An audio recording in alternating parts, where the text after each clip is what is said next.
Kalingap Rab may di nagustuhan. Pabahay kay Beyonce, minamadali na.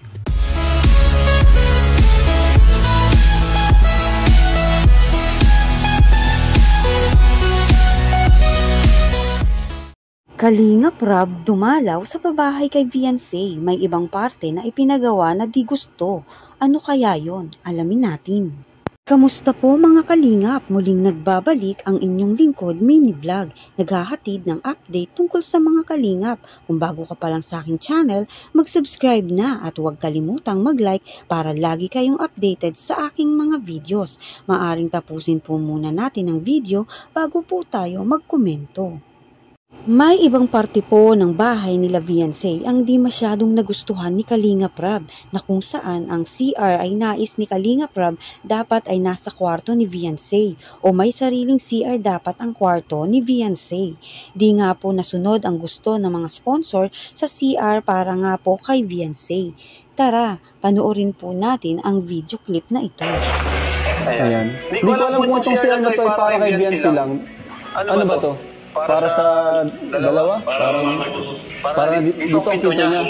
Common na, no? Ayan. Kasi ang request yung una, sa loob dapat talaga ito ng ano. Hindi naman pwedeng dalawang pinto niya. May tao sa loob, tignan mabukas dito. Tapos dito, laki. Ito yung kay Beyonce pala, at malaki. Para dito. Dito si Beyonce. Sisilip habang hinaharang niya dito. Dito si Beyonce sisilip. Tapos Sage nandiyan, nag-gitara. Grabe bro. Ano na lang? Halos malapit na rin. Malapit na, pinto na lang. Ma-order tayo ng mga pinto. Ay, ito pala Supermac. Kaya pala sa Supermac, no? Kaya siguro na bago magpasko, ano? Kaya. O kahit sana bagong taon po, siguro bago mabagong taon. Ay, New Year. Tapos wala lang pala na kailangan yung gawin yung mga hamba. Hindi, meron na yan. Kasi hindi na ma-deliver lang. Order na natin yun. Oo nga pala, Doc, yung sa pisa na daw. Yung binigay sa akin yung JJ. Tama yung estimate na 100K. Yun yung 100K yung binigay sa akin.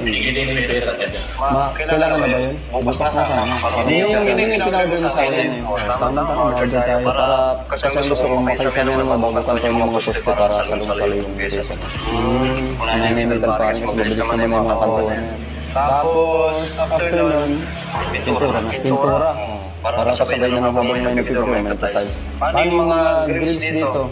Pwede naman pwede ipahuli itong gabay. Ito yung pinaka-pailan. Kasi, mga tiles na dapat makauna yung mga. Yung sa time para mo, pa-stipin mo lang kasi pagkadadali nila ito pera. Tapos pwede na rin yung mga sa bintana. Kasi kompleto naman. Parang ano natin, makuha na. Pa-stipin na yung mga tiles dyan. Pagkadala yung pera. Tama yung estimate na 100K. Yung 100K yung binigay sa akin. Kailangan na ba yun? Bukas na sana. Yung pinarder mo sa akin. Tama, ma-order tayo. Para kasi gusto kong makisa na naman bago kanto yung mga poste para salong-salo yung binigay sa akin.